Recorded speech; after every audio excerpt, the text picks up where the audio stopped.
today is my guest, Sean. And I've known him from working with him on graphics and stuff like that before, but tell everybody what you do for a living, what you enjoy, that sort of thing. All right. Before I do that, I just have to commend you on this podcast setup that you have. I wasn't really sure what to expect. Out of a kitchen. And this is phenomenal. The lighting, the audio equipment, I'm geeking out over it. We're going to have some conversations on this interface. That you got here. Okay. Yeah, my name is Sean Barnes. I kind of dabble in a lot of different things, work in corporate America, leading IT and HR and safety and transportation and a bunch of functions. Yeah. And then also have a coaching business on the side, and then a podcast and a YouTube channel and things like that. So I dabble in a lot of different things. And versatile in what you do. Very much so. Yep. Well, that's actually very cool, because I'm the same way, doing graphic design, web design, video pre and post production, and then podcast. And I used to be a musician for 15, 17 years. Yeah. How long? 17 years. That's when I quit, just kept doing the business side of it. But, well, okay. So my first off question would be, when it comes to you've got the podcast, you've got all these different things. So you've got the podcast, you've got your normal job, your coaching business and everything. How do you balance that with family and also your own workout schedule, keeping healthy and fit? How do you just balance all of that out? I think it kind of comes down to a blend and balance of discipline and routine. Yeah. That's really what it comes down to. I'm very habitual whenever I start building my routines. I mean, obviously I have commitments with a full-time role, but then I do all my recording for the podcast and the YouTube channel on weekends. Sometimes I'll throw something together in the evenings, but for the most part, it's always doing that stuff on the weekends. And then probably 10 to 15 years or so ago, I kind of just started building fitness into my routine. I started forcing myself to go to the gym every day or 5 days a week or however many days I can fit in. But before that, I was very focused on my career, and I was working 60, 70, 80 hours a week, but not healthy at all. Yeah. I was skinny and emaciated and sickly, and it wasn't healthy for me. Yeah. And I realized I had to make a change. I had to force myself to take that time to go to the gym. And whenever I did, I started to realize that I was rounding myself out and being more balanced and much more healthy whenever you take that approach. Yeah. Well, I myself had literally only been, because I'm overweight right now, if you can't tell. I'm overweight right now, but I've only been that way since probably, I would say the stress of Harvey and my business falling apart pretty much made me just it went from being someone who was working 70, 80 hours, like you were saying, but then it's just no work at all. Mm-hmm. And I had that for 5 months. And it was what the hell am I going to do? What is going to happen? I mean, because I thought, honestly, when it happened, I was I'm on third floor. I'm okay. My car's a piece of junk, but, I'll survive, And then, of course, Harvey, all that rain falls and everything else. And I'm okay, well, it's been a couple weeks. It's a couple weeks. People will be okay. And then a month went by and I went, well, I haven't had a call in a month. That's unusual, because normally I usually get at least 5 or 6 calls every week, So then by the time December came around, I mean, I was dangerously close to because I had to use credit cards to kind of survive. And I was dangerously close to just getting that desperate that I'm okay, I'm going to have to start doing odd jobs and here and there. And I was already doing that graphics wise, but I was going to have to start selling me on the street or something. But I ended up getting a contract through Terry from Proforma High Res, based out of Mission Viejo, California. Still don't know how she got a hold of me and how she heard about me, but so she ended up getting me, contracts for these different companies doing graphics, wall murals, stuff like that. And then it became the opposite of that end. Then it was, I'm working 90 hours a week. I can't afford to let any work go. And then it was ordering food in every single day. So I went from not eating, starving, getting skinnier to 4 months, I gained 75 pounds. Ooh. And I didn't notice it. And it wasn't until I tried to put on my own pants standing up like I normally do, and just so happened to hit the 1 centimeter mark or something. Yeah. I don't know. And my knee bounced off my belly and I went, oh my goodness, I got fat. Because it didn't dawn on me. I was sitting at a computer desk, and I'd go there to play video games, and then I'd go to sleep, and then I'd do it and repeat that for 4 months. Yep.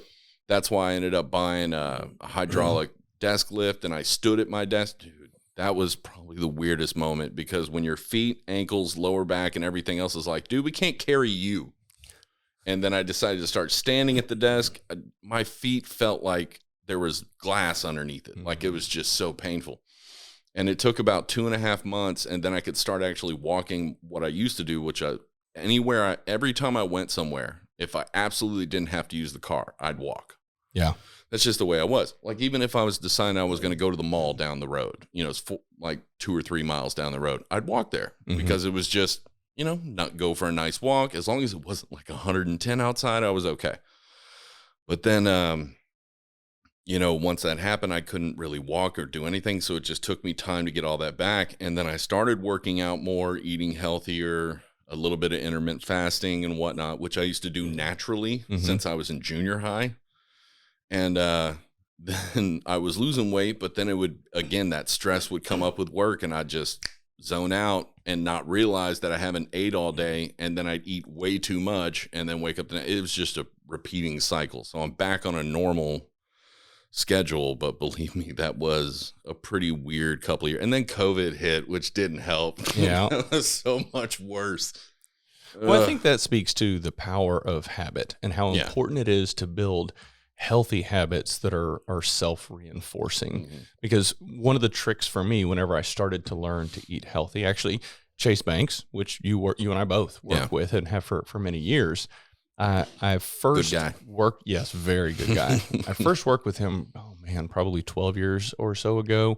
And I went to him for some chiropractic issues, my low back or something like that. And then realized that he does meal plans. And so I started following his meal plan, and I was eating 5 times a day, kind of smaller meals. And then we kind of ramped that up. But what it was I realized later on that it was building those habits of eating small meals throughout the day. It's kind of a pain in the ass because it is a big change. You definitely got to stop what you're doing. Exactly. Let's have a meal. But once you start seeing the results from it, then it becomes self-reinforcing, because when you do eat crap food, you're like, oh God, I feel miserable. This is horrible. And so that has kind of worked well for me. But I want to circle back to one of the things that you mentioned earlier as far as the flood and the pandemic. I think that speaks to the importance of diversifying yourself. I see a lot of people that their career or the company they work for is their livelihood, and they're completely locked in, which can be very stressful, especially if you're living paycheck to paycheck. Some people live above their means, and if they lose that paycheck, they're in a world of hurt. And there's this kind of situation I've seen where people are always trying to keep up with the Joneses. Oh, well, this guy got a new car. I want a faster car. Oh, I got a new computer. Oh, a new video card. Like all of this stuff. And I think it's important. I've learned this over the past decade is that's all well and good, but it's actually much more comfortable to live below your means and sock away and save as much money as you can, because the comfort and security that comes along with that allows you to take those stressors off of your plate and then focus on something that you love. For you, it's graphic design, music, podcasting, and that's kind of how it is for me. Now, the podcast and coaching is what I love doing. And while I don't want to lose my full-time job, if it happens, I'm not worried about it, because I'll just go do something else. Yeah. Well, that's what's funny is being a musician for as long as I was, I learned how you have to have side hustles all the time. Because if you don't have that, then if something goes away and you're left holding the bag, you need to be able to move quickly and get things done that you need to. So I've never had that issue, because I was always hungry. So that's just the way it was. Like, that's why whenever I learned photography, I started in high school learning photography, took a bunch of courses and whatnot. And then I signed up for like newspaper in high school. And they were like, well, we don't need photographers. And I'm like, what else do you need? And they were like, we need somebody to build the ads and run the ads. I was like, cool, I'll do that. So I just immediately, if something came up, it was like, okay, learn. Like my dad taught me this a long time ago because he was a mechanical engineer, and he was like, whatever job you have, learn all the jobs around it. He was like, be versatile. You're less likely to fail or less likely to be fired, essentially. He said, if you're versatile and you can troubleshoot, that is one of the best gifts that any human can have, is being able to troubleshoot, because it's the worst feeling in the world when you're like, I don't know how to do this. I don't know how to learn how to do this. And that's why a lot of people end up going to like taking licensing courses or doing this and doing that. And you have to on certain jobs like real estate and stuff like that. But if you have that mindset of being able to figure and pick out things and put it together, then that means if you do have a situation in which like you lose, like I did, my company just disappeared overnight. 95% of my clientele ended up not coming back. And that's when I went, okay, well, I guess I'm getting stuff out of state now, because I had a few clients out of state, but not a lot. And then, of course, about 70% of my clients were out of state, and then COVID happens. Yeah. And they're all in the states that shut down completely for years. And I went, well, that's great. I lost 50% of my contracts. This is dumb. So you just have to be able, when it comes to business especially, you have to be able to just jump and troubleshoot. Like whatever you have to do it, get it done. As long as you're not doing something unethical or compromising your ideals or compromising other people's ideals, because that can happen too. When you kind of hide it under the radar and act like you're not doing, like gaslighting for business, essentially is what it is. But, you have to be able to move quickly and fast and be able to calculate these things in your head. Because that's the biggest problem I see, is indecision with a lot of people when it comes to business. Because if you're waiting, someone else may not be. So you're going to lose that business. You're going to lose that money, What do you think causes people to wait like that? I think it's fear. Yeah. I think it's a proclivity to doubt themselves. Like a lot of my personal life and my business life are kind of melded together in the way, like, I believe that self-awareness and balance is the key to happiness in life. It's like being self-aware, understanding limitations. Because I had friends, I used to have arguments all the time. It was like, perception is reality. And it's like, that's true to a point, but even if you really believe it, you can't fly off the Empire State Building by your own lonesome self. That's not how that's going to work. It will for a little bit. Yeah. And then it will not end You'll well. You'll catch that draft for a bit, depending on how baggy your clothes are. But, no, but it's just like, you have to understand that being self-aware is understanding your limitations and knowing your true limitations. Like a lot of people have that self-loathing, self-doubt, and then it becomes fact in their life. And when that happens, it's like you've convinced yourself that you're crappier than you really are, or you've convinced yourself that you don't have that capability or you can't learn. But I'm telling you right now, is if you have the work ethic, you have the intelligence, the talent, and you have the know-how and the troubleshooting ability, is you can accomplish a lot of things.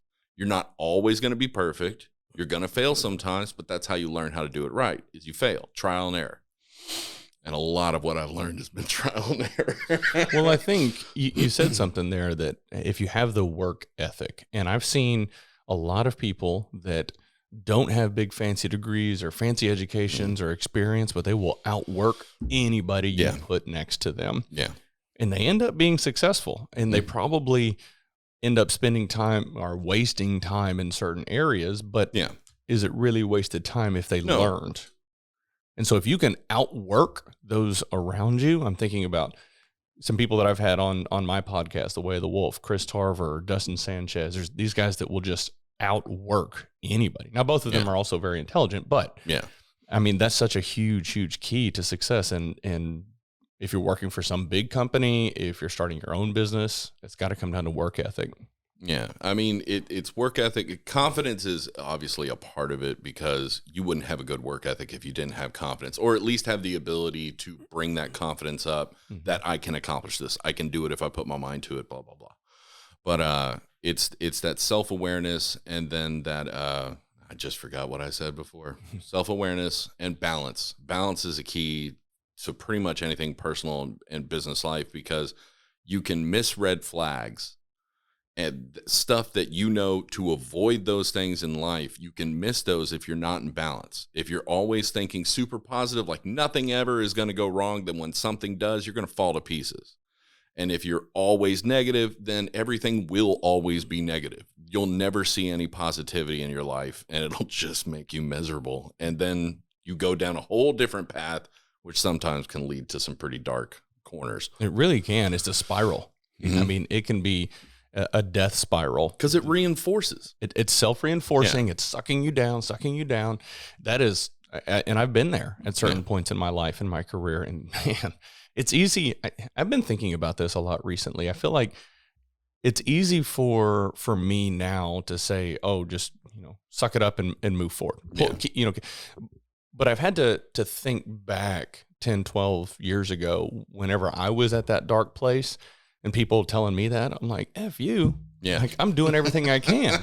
Right. Yeah. And it is very challenging, but I think it's important to surround yourself with successful people that push you up and push you to be better, not just listen to you complain, woe is me, but someone that's going to say, okay, get it off your chest. You done? Okay, now let's move forward. Let's do this. Let's do this. Yeah. You need to surround yourself with successful people that are going to do that.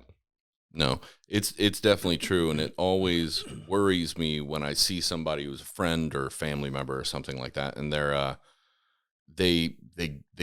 it's almost like a tiny little gremlin. And it's like a thought that crosses their mind just for a half a second. And I've seen this in people I work with too. And it's like just the thought that crosses their mind. And it's almost like they just go, no, stay here. What's happening? It's getting worse. It's getting worse. And they let that little monster grow inside their head. And it gets to the point where then they either break down or they do what most people do, which is they get mad. And then they just quit, or they don't want to deal with it, or they don't want to mess with it. They just walk away. And you miss out on a lot of growth in life if you walk away from everything in the world. Now, this isn't to take what I'm saying to put towards relationships. That's a whole different ordeal. Yeah. Because sometimes you should walk away, depending on what type of relationship. I've known a lot of women that I love to death, and they're my friends. But it's like, dude, you can't date somebody who's going to try and manipulate your mind every chance they get. It's such a bad thing. But yeah, when it comes to business in your own personal life, you kind of have to be balanced. You have to have self-awareness, because you'll be more honest with yourself, not just about your preferences and what you enjoy and what you like, but being honest where your strengths and weaknesses are, because you can reinforce weaknesses. Yeah. You don't want to weaken your strengths, and you will if you had let that spiral happen, So, yeah. Let's switch gears a little bit. I'm curious. Tell me about this audio interface. We've gotten 20 minutes in, and you still haven't talked about it. I'm eyeballing it the whole time. I'm sorry. I apologize. Okay, so this is the, I can't remember if it's called the Rodecaster Pro. Yeah, that's what it is. It's just, it says Rode. Says it right here. Okay, so you can see it on the back nine. Well, okay, so when I was trying to think of, because I've been wanting to do podcasting for, I would say like 15 years, like a long time ago. And I thought it'd be interesting because I always loved and wanted secretly to be a DJ, but I didn't want to be a DJ because radio stations were very particular. You only talk this much and how much and blah, blah, blah. And then you had like Howard Stern and everything else. I didn't want to be some rock jock who's disgusting and trying to interview people and make them do this like gotcha moments. I'm not that guy. I like honest, genuine conversation. That's what I've always liked. And comedy and joking. But it was, I never could find a setup that didn't sound like absolute garbage or required like a $7,000 mic or something like that. And it drove me nuts. And then when podcasting started to get a little bit popular about 10 years ago, they started making these boards, these little mixing boards. And I was like, man, they're cool, but I kind of want to wait and see what happens. And I didn't have the money to buy it anyway. So that worked out. This one came out, I want to say like 4 or 5 years ago is when I first saw it, when they first released it. And I looked at the video of it and how it worked and everything. I was like, okay, well, so does this thing export multi-track? Yes, it does. And I went, that's so awesome. I mean, you have to export it again in mono, but like each one of them to get them singular. But yeah, and it's 14 tracks in all because you've got your 4 mic inputs, your Bluetooth, your normal space, your aux, your and cell phone tie into USB-C. So it's got all that stuff in there, but or I guess 12 tracks and then 2 left and right stereo. But yeah, it was just useful, and it had this right here, which was the best thing, because the thing I hated was if I have to edit all of the commercial rolls and the intros and outros, and I didn't want goofy sound effects where it was like nothing like that, which, by the way, Aich, I know he's not here right now, but he's obsessed with this thing, and he says I took the board away from him so he didn't push the buttons, because he was doing it the entire time. The first hit the button. He just kept being like I was like, you don't need to applause there. It's okay, bud. Just calm down. And he was like, well, I just like hitting the buttons. I'm like, I get it. That was a good joke. Yeah, he's drum machine guy is what he likes. So yeah, he built some music too. He's learned music theory and played sax for like 20 years. It was insane. But yeah, he's a singer and a beat maker and all this other stuff, which the Mix It Up reactions actually goes with that. We do music theory, so we watch musicians play songs in different genres so we can. Yeah, it's going to be cool when we start actually recording those. But yeah, it's a useful tool. I will say that eventually I will upgrade to the normal Shure mics, the standard of podcasting, because these are great, but they don't have as much of my bass in my voice because it cuts it out a bit, even with bass boost on this thing, because you've got your entire controls here and I also have to put some rubber underneath those things because they are picking up vibrations all over this table. But yeah, no, it's a useful board. And honestly, when you look at all of what it does, it's actually fairly cheap. Yeah. I mean, it's like $550 or $600, but it does everything for you. You have multi-tracks. You can export directly into Audition or whatever else. It's way easier. It'll save me on editing time, and that's what I care about, because I'm doing all this myself. So, you do the same thing. So, not to mention the headphone output jacks are very nice because you can individually change your headphone volume. Because I've been on podcast shows before, where it's like other guys messing with it, and I'm like, hey, and it's always like, and I'm like, no, too loud, turn down. So it's nice to have that control right here. Yeah, very nice. I like it. I like that setup. Now, I've tried a handful of different microphones over the past year as I've kind of been toying around with and geeking out over my own podcast. Yeah, I have a couple of pod mics. I have some Rode Procasters and the Shure mics and countless mics that I've tried and sent back. Probably on a blacklist somewhere. Yeah, it's been a fun experience, and I'm continuing to learn more about it. So you've got a background in music, and you're very familiar with it. Whereas recording, the ramp time was quite substantial for me to try to figure all of this stuff out. And honestly, when you start putting your mind to it, it's very interesting. It's not boring at all. I will say that, because I worked at a recording studio, and for years, Kareem would be like, "Hey man, you want me to teach you how to mix and do this?" I'm like, "No." And he's like, "You work at a recording studio." I'm like, "I manage front office. I'm cool with that. I don't want to learn any of that." Because I knew what would happen if he did. Yeah. Then I'm doing stuff that he wants me to do. I'm like, "No, I'm not doing that." That was the whole reason I didn't want to learn. But I mean, then I started playing with it on my own, just because I write my own songs. So I just record quick mixes and stuff like that. So, but because I found out very late in my music career that I did not care for fame. And I got the same amount of like juice out of going to a recording studio or a rehearsal or a show or sitting in my apartment writing a song and recording it. Like, I got the same juice from it. And I was like, why am I doing all this other stuff? And that's why I eventually quit, is I was like, I'm just going to do my work that I enjoy and occasionally write some cool stuff or do a podcast. Like, that's what I would really enjoy doing. Like, if this podcast took off, I'd be like, yeah, that's awesome. But if someone showed up at my house, I'd be like, haha, podcast dead. Like, that would be the end of it. If someone was freaking out, oh my goodness. I have a couple different friends who are actually semi-famous, and every time I do go out with them somewhere, someone recognizes them. And I end up going, okay, well, I'm just going to sit here while y'all two chat, or you feel uncomfortable while this person chats at your face. And the whole time that guy, my buddy Sam's just like, okay, yeah. Oh, Okay. Yeah. And I'm like, dude, I can't help you, man. Yeah. There's nothing I can say. Get me out of here. Get me out of here. That person is obsessed with you and wants to talk to you and wants to go over every single question they've ever had in their head. So, yeah, I mean, I guess it's a very useful board, and I'm glad I got it. And, of course, the minute I do get all this stuff and I get stuff started and I'm backlining episodes, then it's like I get hit with this tax bill and I'm like, oh, like part of me was like, if I just hadn't bought that stuff, I'd be fine right now. And it's like, yep. Nope, but then I'd be miserable because this is what I've been wanting to do for a decade. Mm-hmm. So you got to kind of balance it all out. You got to give yourself a little bit every now and then. Otherwise, you'll go insane. That's right. Pretty much purely insane. But we're actually going to roll a commercial real quick for Apex Energy. And then when we come back, we'll talk more, well, about whatever we feel like talking about.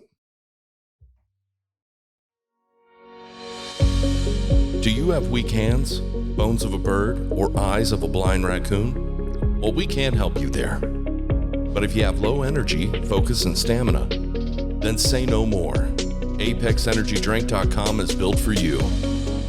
Listen, if you're tired of being owned by 10-year-olds from South Korea at Warzone or PUBG, then ApexEnergyDrink.com might be a godsend. Caffeine, alpha GPC, and a smattering of other vitamins give you the energy, stamina, and focus needed to be at the top of your game.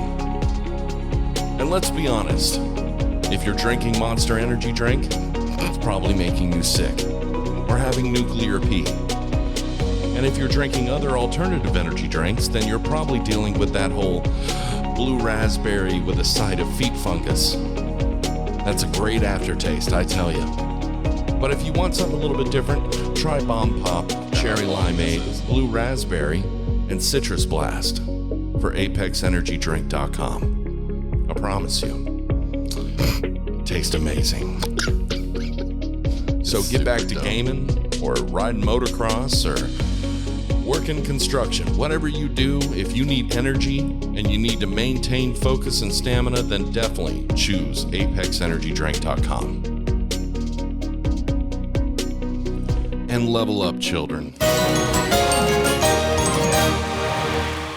I didn't know they had an applause at the end of that. How nice. I'm sold. Let me see that top citrus blast here. Do you want to try, Scoop? Yeah, let's do it. Okay. Well, we're going to take a, well, you can watch. I don't care. I'll go get a shaker cup. We've got an extra one. Let's do it. Hold on. The blue raspberry and the bomb pop. Yeah, I like that. Yeah. No It's aftertaste. clean, like a clean. Very clean. Yeah, no aftertaste. I like that a lot. No aftertaste. Very clean. Gives you sneaky energy because I used to yawn at like 9:30 p.m. or whatever. Mm-hmm. I don't do that anymore. Yeah. Unless I don't drink this, then I do that. Yeah, I'm in bed by 9:30 p.m. Well, I got to work because I got clients who are in London. I've got clients in Japan. So my hours are all foobarred. Like, for instance, remember I told you at DST I had to do their client graphics work. Well, they were like, Joel, we can't wait till after you're done with the podcast. And I'm like, it's only like, it might be done by 11 a.m. or noon. And they said, we can't wait. Why? Because it'll be 1 a.m. here. And I'm like, oh. And they're like, you're going to have to wake up at like 5. And I went, oh. So I woke up. I didn't really go to sleep. Honestly, it was either go to sleep at 2 and wake up at 5 or just power through it. And I was like, let's power through it. That's it. We're done. All right. Gamer's choice. What type of games do you play? Oh my goodness. Right now I'm still playing Cyberpunk 2077. Oh, okay. Okay. Tell me, how is that now as opposed to launch day? Okay. Because I know it was riddled with all sorts of. There was also issue with I had an Xbox One then. Oh, geez. So it was like lag city. Did you end up getting your money back? I think there was on the, whatever generation. Well, yeah, I know what you're talking about. Yeah. Yeah. They ended up selling or living. It wasn't that bad enough. Okay. Fallout 76 was worse. Like, really? It broke a bunch of times. Like, would kick me out of the game like 3 times a night. Dude, it would make me angry because I'd be in the middle of a mission and it'd just erase it like it never happened. And I went, like, it was just very frustrating. But it's mainly because they just have 20 people on a server or 24 on a server, and they have these huge event things, and you have these high-level dudes running in here, and you have tiny level dudes running in here and just getting maimed and murdered every 10 seconds because they're not really doing anything. What is something that's kind of shocking to hear? Because whenever I first started getting into gaming, it was when Gears of War came out in 06, if I remember correctly. And matchmaking was horrible. Oh, like you'd end up getting people that were at the top tier and been just insane level of performance, and then they get thrown in with all these newbies. And like for me, I remember getting pissed off and throwing my couch. And I'm like, why am I in with these people? And then even in the matchmaking, you're thinking, what on the earth is going on? Like this guy's a level 50 and I'm a level 4. What the hell? Well, it's like if you're a level 4 and you can actually kill a level 50 enemy, you'll get a crap ton of experience points. I will have to say that. Like, I guess. But I wish they would let you actually pick and choose max level of players and multiple. But I think it's because over time, the game servers, you don't have as many players. So there's not as much variety. Okay. So any new gamers coming in, well, there's not enough new gamers to really, because everybody's at least at a level 30 or 50. Mm-hmm. Like Fallout 76 is different though, because you're in this open world and then you go to this place and you literally then do the first little thing and it triggers the mission, right?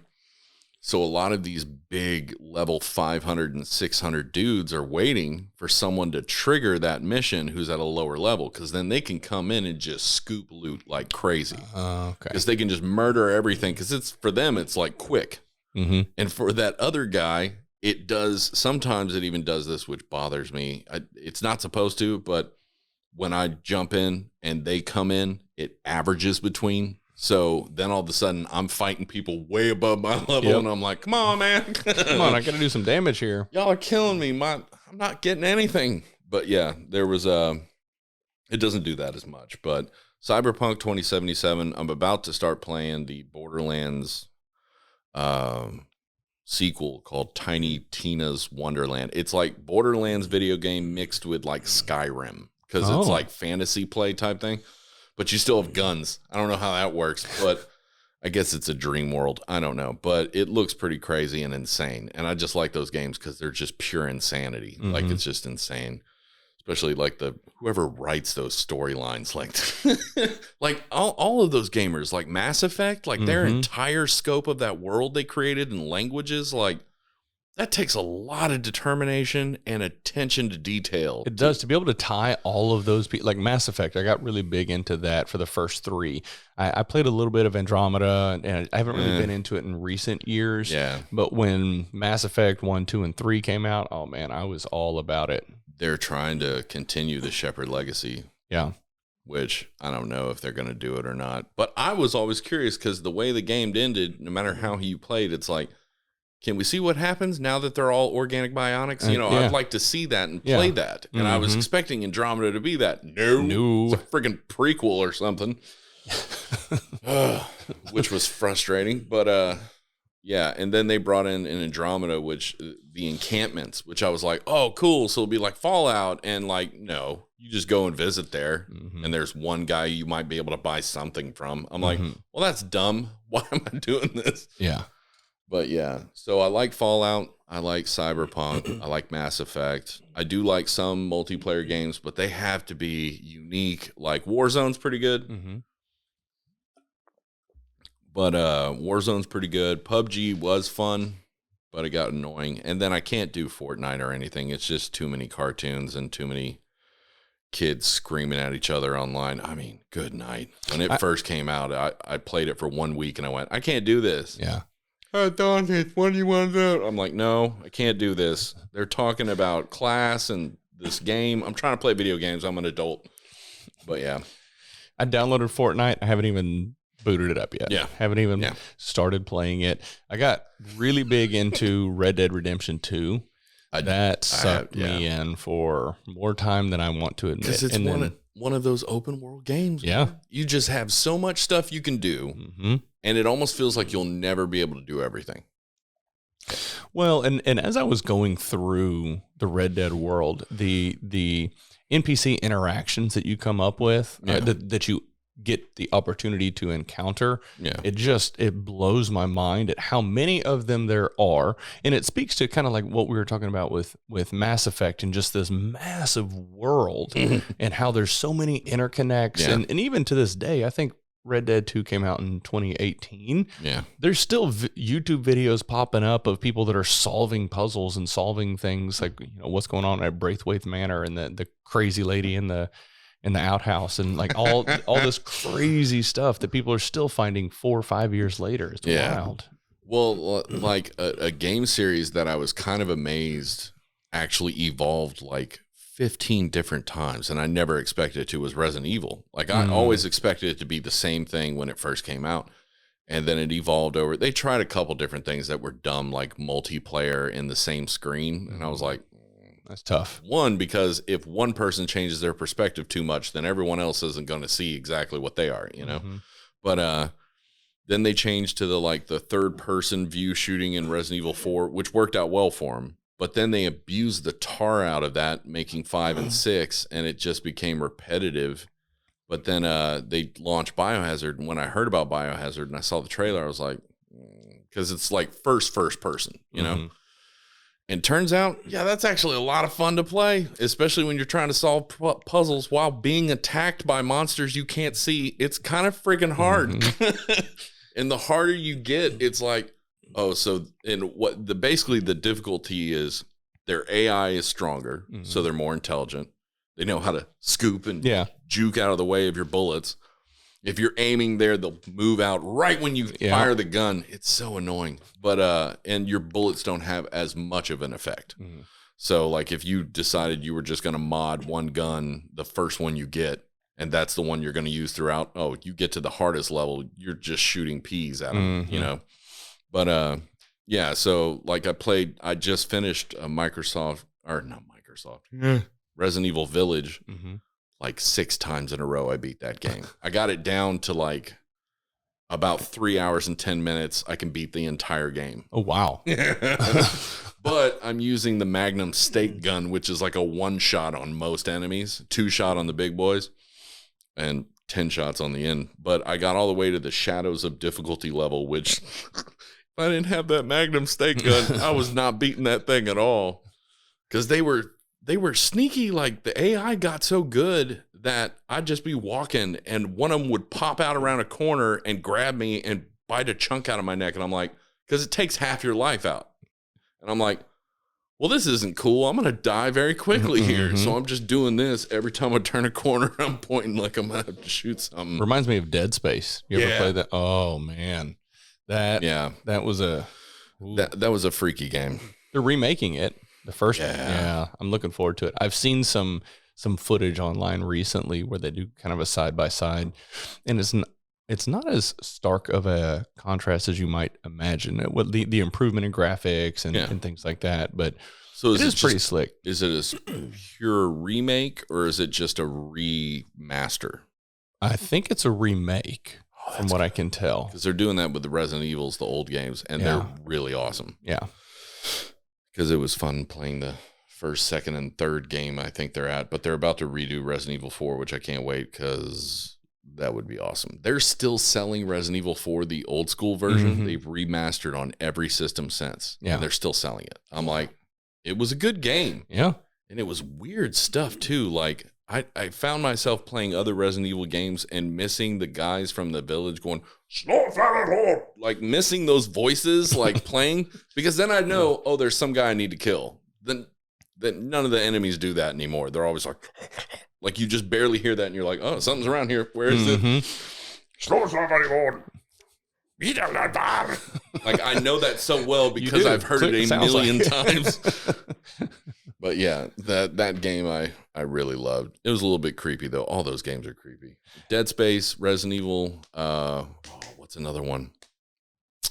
I can't remember the name of it. I can't remember the name. Oh, Silent Hill. Those were always a little creepy too. Yeah. And that movie got real dark real quick. It did. It was a creepy movie. The second one wasn't any better. All right. Final question. Console or PC? Okay. Console now, because I sit enough at a desk, and honestly, when you go on that type of tier playing video games, I do not want to be doing this the whole time. I played PC for so long, and it was mainly because like console games were cool, but when it was first person shooters and stuff, it was mainly like Counter-Strike, Half-Life, stuff like that. Unreal Tournament, play PC, and Quake 3D. Those were always fun. And then what was it? I started playing like Fallout. I played on there a bit. Diablo and Blizzard, like Blizzard games like StarCraft, Warcraft, and all that. Yeah, I played on PC. It's more fun on PC just because you have more control. Trying to use those joysticks, trying to move the guys around. My goodness, especially Diablo. That was difficult because you're having to run, click, and then he jumps or runs, and then your click goes somewhere else. It's better with a PC because you're moving it instantly. But yeah, PC's better for streaming though. I will say that. Because anybody console streaming, I mean, you have to have a lot of gear just to get that even in the right way. When you could just do software and have one of those dual cards where you're recording and streaming at the same time.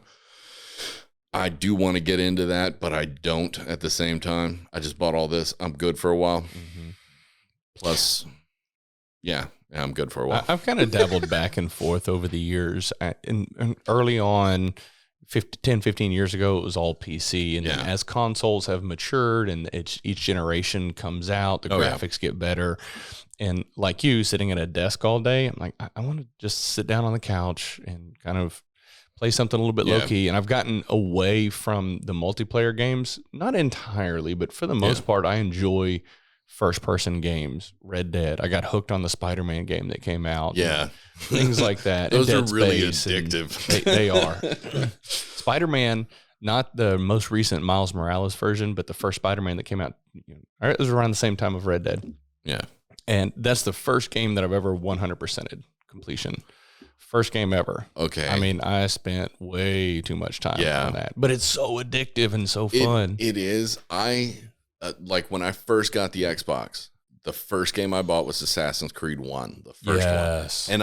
And I decided, because I am that guy, and I was like, I want 100% achievements. Oh, on Assassin's Creed, that is a chore. Forever finding every stupid little flag, every dumb little thing. Oh my goodness, dude. I spent maybe, because I remember on PS2, I was playing Final Fantasy X, and I got everything in that game. And it took me 285 hours. Ooh. And I got it down. That was getting it down and condensing it. Like immediately knowing, I can pick this up while I'm here and then to go over here. Yeah. But I replayed that game 1,000 times. But it was Assassin's Creed, and I'm going through and I'm getting all the tiny little flags because I wanted 100% achievements. And the second one comes out, and I'm like, I guess I'm going to do 100% achievements on this too. So I start doing it, and I get about halfway, and I get 100% achievements on the single player game, and then 30% of it's multiplayer. And I went, I'm not doing that, because by the time I bought that game, it had already been out for 3 years, so no one was playing on those servers. And then they just started pumping those games out, dude. Like every year almost. I stopped after Black Flag. Yeah, and I they did too. put out 5 games since then, or 10 games. Yeah, it was ridiculous. I really enjoyed Black Flag. I didn't actually end up completing it, but I did play it quite a bit. It was a lot of fun. Yeah. It was a unique take on it. Well, I enjoyed Ezio's entire storyline. Yep. Yeah, which was 4 games. And I enjoyed Black Flag, and I enjoyed the Native American one, 3. The third one. Yep. Assassin's Creed 3. After that, I was like, I'm not buying another game. This is dumb. Yeah. Well, it's just too much, man. It is. There is a lot there to those worlds. And after so many years, year after year after year of another game, but the same like mechanics and concepts are all the same. And even though they would change the city or the scenery, or they would change different things, but the concept behind it wasn't really evolving that much. It was the same thing. Like I was bored when because what came out first was Assassin's Creed 3, because that introduced the ship stuff. And then it was Black Flag. And I was bored with what was it? The game before that, the Revelations or Revolutions or whatever it was, the fourth one of Ezio's. Yep. Mainly because he was an old guy, and it was kind of hard for me to see him flying off a pier and somehow stab somebody. Yeah. But but it was the 3 came out. And I was like, well, how are they going to do this? It's trees. Yeah. You can't climb up a complicated building with trees that are the buildings. And then they proved me wrong, man. That was a lot of fun. Yeah. Hunting all those little animals and everything. I was like, okay, this is actually fun. And then I was playing Black Flag. And I was like, well, this is like a culmination of everything, but just way more ship stuff. And I went, I don't want to do this anymore because I spent entirely too much time playing Dead Man's Chess. Was it 3 dots, 9 things trying to get it? And I got really good at it too. Yeah. I beat that dude so senseless. And I was even playing it on apps on my phone and everything. I can't remember what it's called. It's not Dead Man's Chess. It's Dead Man something or whatever. But yeah, I was playing entirely too much the mini games. I was like, that's not good for a $60 game for me to be playing the mini games inside that is a 50-cent app on my phone. So I was like, no, I got to stop with these Assassin's Creed games. And they kept coming out with some pretty cool, like the Valhalla Rising and all this other stuff. I did get Valhalla. And I was like, Unity looked cool. Like Egypt. I would have loved to have seen Egypt. The closest thing was the original one but it was, it was Mk5. So it was, wasn't Egyptian times. It was Bible times, So I was like, well, how are they going to play that off? Because I thought Mk5 was like the first and it was only like 300 years old. And I was like, whatever. Because at that time I was like, man, they're just going to keep delving back and doing stuff. I mean, I don't even know what happened with Miles. I have no clue. The last time. I mean, did he die at one point in time? I don't know, man. I wanted to climb a skyscraper in the stupid game. And all 5 of those or 6 of those games that I played, none of that happened. I was so upset. I was like, I just want to be Spider-Man and climb up a side of a skyscraper and kill someone with a knife. That's what I want to do. Can you just make a modern version of this, please? Please. But yeah, which I don't think they're going to do. They're going to wait till everyone is bored of the game, and they're going to be like modern warfare, like the way Call of Duty did, because they just made like World War II, and it was only World War I, World War II. I don't think they did any South Korea or anything like that. But yeah, that's all the games they made for like a decade and a half. Those games were cool, though. Well, Vasily, pick the ship. Those were always fun, especially the sniper missions, tank missions. Those were always the most fun. When you got to be in Modern Warfare, you got to be the gunship. I was like, dude, the funniest thing is that gunship. I don't know if there's the AI or the way they built the people. Humans don't do that when you hit them with 50 cal rail guns. They don't go and spin. That was one of the most exciting parts of that game. Yeah. Because it was almost like if you hit them just close enough and exploded, they'd go, and they just peel off and float. And I'm like, that's not how they work. They split to pieces. But yeah, games like that are always fun. I did get bored of, and let me ask you this though. Did you eventually, like, what age did you kind of get away from the single gratification games? Like, Mortal Kombat, car racing, football, or did you at all? I got Mortal Kombat X probably 5 years or so ago, something like that. And I played it a little bit, but not too much. And I did a lot of Gran Turismo 20 years or so ago on PS2 type of a thing, and then a little bit on PS3. I haven't really spent much time. I played Dirt quite a bit. I got into Dirt maybe 8-9 years ago, and I haven't really done much with them since. I've over the years gotten to a point where I focus more on single player, highly story driven games that kind of immerse you in the world. I have an appreciation for those, and then also the kind of just steering away from the multiplayer because I got tired of getting railed by 12-year-old kids. That's why I say that in that commercial. You're tired of being beat by 10-year-old kids in South Korea. Yeah. That was like, I agree with what you're saying, because it was probably around, because we kind of grew up on Ninja Gaiden, 2 World Contra, Mario Brothers, and Mega Man. Dude. Oh, yes. Which, by the way, on Xbox, they're selling the legacy issues. Really? Getting X, X2, Mega Man 1 through 8, like all of it. Yeah, Nintendo's given up the ghost when it comes to those. Is it on Game things. Pass? Or it may be. Probably. Might want to check it. Yeah. It only cost me like $30 for like 7 games. I was like, yeah, that's let's so do dope. this. Yeah. I even checked to see if the code still works. But yeah, I mean, yeah, they're doing a lot of those, like Namco and a few others are selling a lot of their games to other platforms because Nintendo's like just, it feels like they're giving up the ghost. They're doing the game held type stuff more. And like Breath of the Wild Zelda was good, but dude, I haven't played a Nintendo game in so long. The Wii was cool because Wii Sports was fun.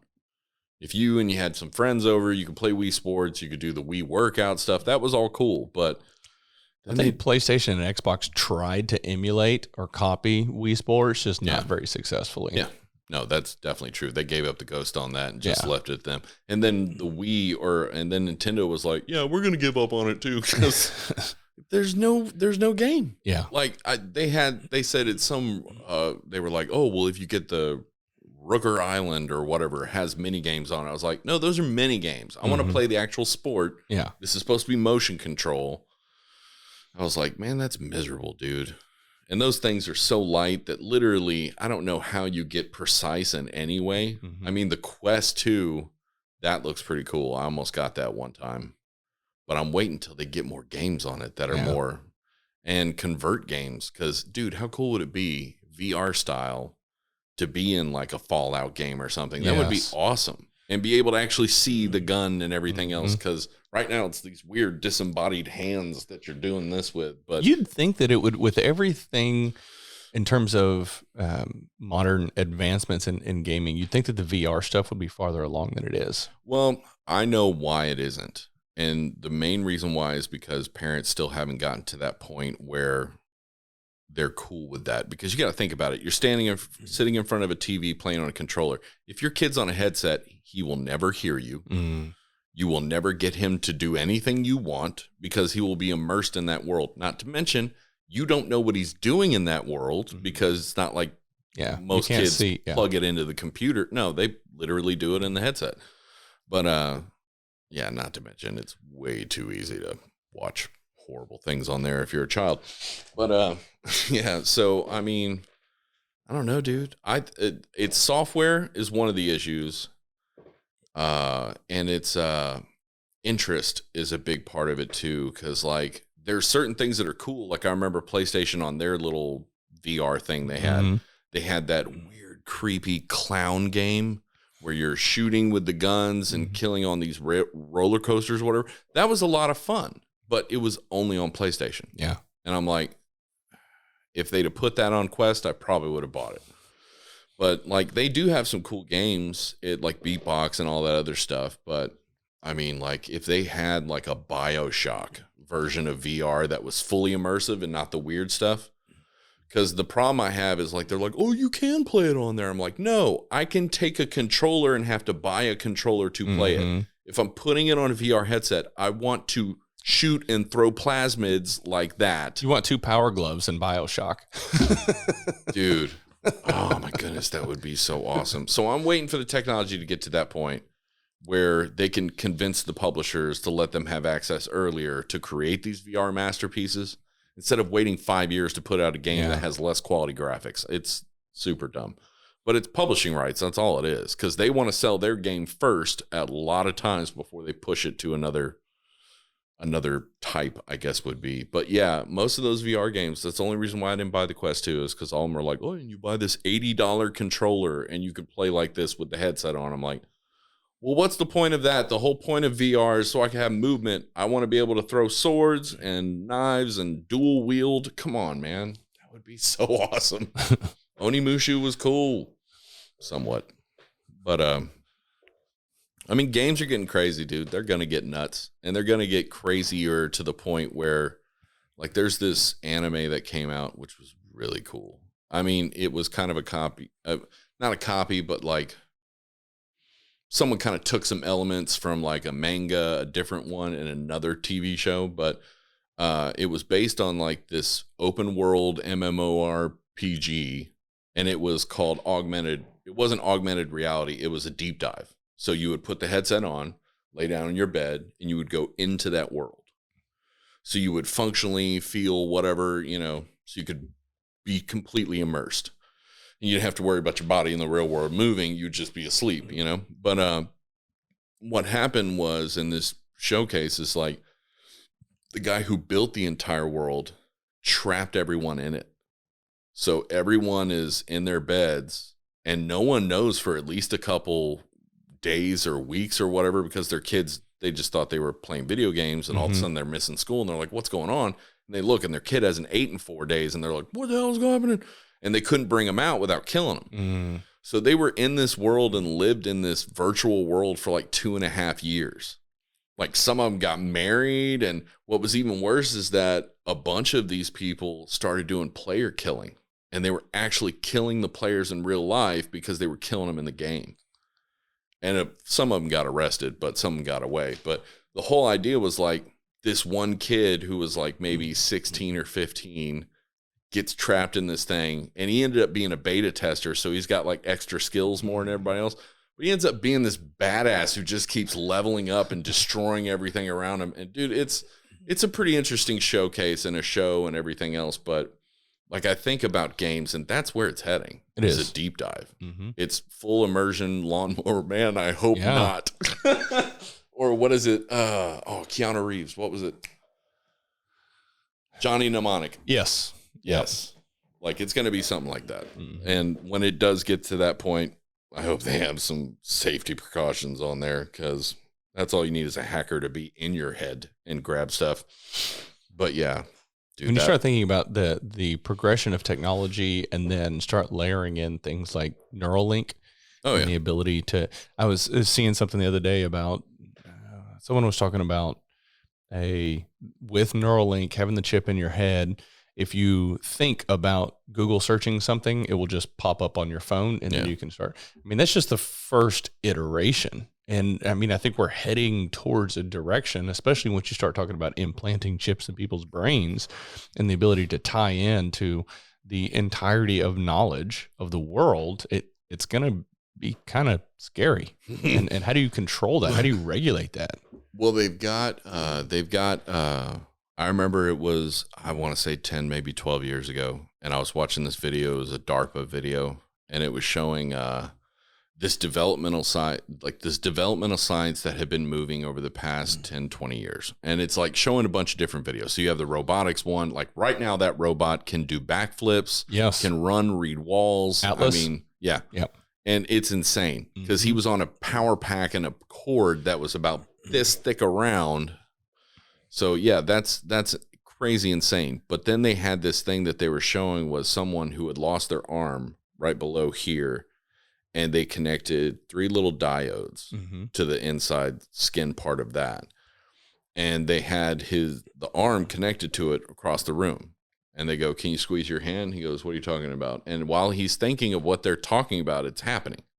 And his muscles are reacting to the diodes, reacting to that, and creating that. So I was like, well, they're not far off from being able to do deep dives or any of that stuff, because if he's able to control muscle control through simple impulse, then Neuralink and all that other stuff, I honestly think we're maybe, I'm going to say 20, maybe 30 years out from nanotech. I'm pretty sure we're nanobots repairing, cell structures and blood diseases and all kinds of, I'm saying we have adapted and changed so quickly in just 100 years. I mean, think about it, dude. 100 years ago, prohibition.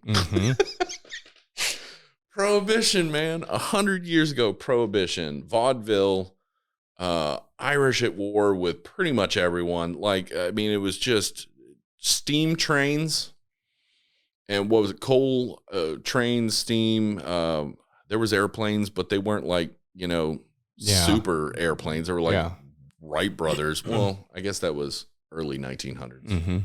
It's 20s, still early 1900s. But I mean, Titanic sank. So I mean, it's pretty crazy to think in 100 years we went this far. In 30 years, what it's going to be like. I mean, just in 30 years since I've been alive, there was a cell phone that was the size of a brick when I was growing up, and now is like this freaking big, and it's an entire computer. Have you seen the ones that you can fold out and it's a tablet, but it's a phone? I mean, and the screen doesn't crack or break. That's insane. I don't even know how they did that because they couldn't figure that out 5 years ago. How did they figure that out now? It's smooth and clean. It doesn't fold and make edges. I don't even understand it. I mean, they've got chemicals they can spray on this table right here that repels water completely. And that just, your house can last for centuries without you even wanting it to. Just spray every bit of it.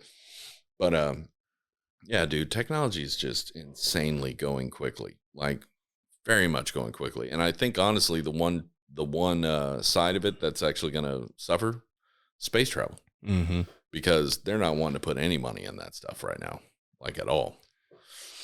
Yeah, Elon and Jeff Bezos kind of the only. They're the only real, well, Virgin a little bit, but not really. Yeah. He's just offering space rides for everybody. But, yeah, and I wouldn't say Bezos with that whole, my goodness. If you could make your... Could have worked with his designers just a little bit. How is that air resistant? I don't even understand. It's like a blunt trauma trying to cut through the atmosphere. It's like, why are we going that fast? I don't know. Maybe it's because you have a giant cloud on the front of your thing that's made out of metal. But, yeah, at least Tesla got some pointy rockets. My goodness. And they were able to land their rockets, which was impressive. Because I don't even know how. I mean, NASA couldn't figure that out in 60 years. And Elon Musk was like, hey, guys, we're going to try and land this rocket. And then did it. I mean, I think technology had a big role in that. It did. But, I mean, essentially, they're still working on the same principles, math-wise. Yeah.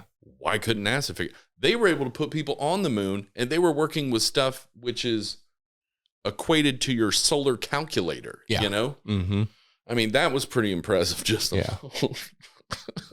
Yeah, I can vividly recall the first time the video of the two SpaceX rockets landing side by side right next to one another. That one was pretty impressive. We lost some light. I took those batteries overheat. Hold on. Yeah, I mean, technology is getting crazy, but I mean, as long as we don't get to the point where we think it's okay to destroy humanity. I mean, I want to be able to talk to the guys in the Manhattan Project and say, what was the real, I mean, I know energy, but there's a lot of different ways. Like, and this is crazy. Thorium, they didn't know all the answers right away. Thorium has a 200% efficacy burn. So it doesn't create byproduct. Yeah. Yet uranium-238 and 234, or uranium-234 and uranium-236, I can't remember what it's called. Anyways, those were chosen to put in all the reactors around the world because they create byproduct, which can be used in military weapons. So it's like thorium you can find if you dig 10 feet everywhere on the earth. It's all over the place. It's more efficient on its burn. It's harder to get into the fusion state. Yeah. But if it has, honestly, if it's more efficient, it burns better. You would have one mine for the entire world. You know, you could mine all the thorium you need. A dime of thorium can create enough electricity for the entire US of A for a year. Damn. A dime of uranium can create enough electricity for the entire year for one person or household. So thorium's extremely efficient, and yet we've never really tried. Well, there's been a few people trying to do that, but I mean, hell, dude, practical and triple application when it comes to technology is just what we need to invest in, you know?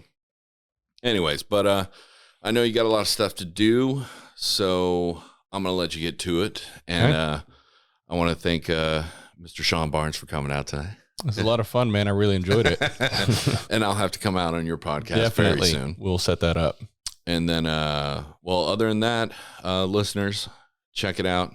ApexEnergyDrink.com. You can check out, go ahead and give me what websites you got rolling or anything. Yeah, for sure. So if you go to thewayofthewolf.com or youtube.thewayofthewolf.com, you can see our YouTube channel on all major streaming platforms, Spotify, Pandora, iTunes, all that stuff.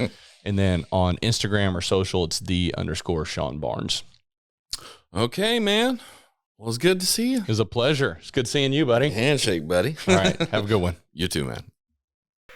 What's up, guys? 20% off entire store-wide on ApexEnergyDrink.com. Use the promo code MixItUp20 and you can get 20% off the entire store wide. Not just the energy drinks, we give you energy, stamina, focus, but I'm talking about the t-shirts, the duffel bag, and some other stuff that they have on there. And they're always adding new clothing. So go check it out, apexenergydrink.com today. Thank you. Bye-bye.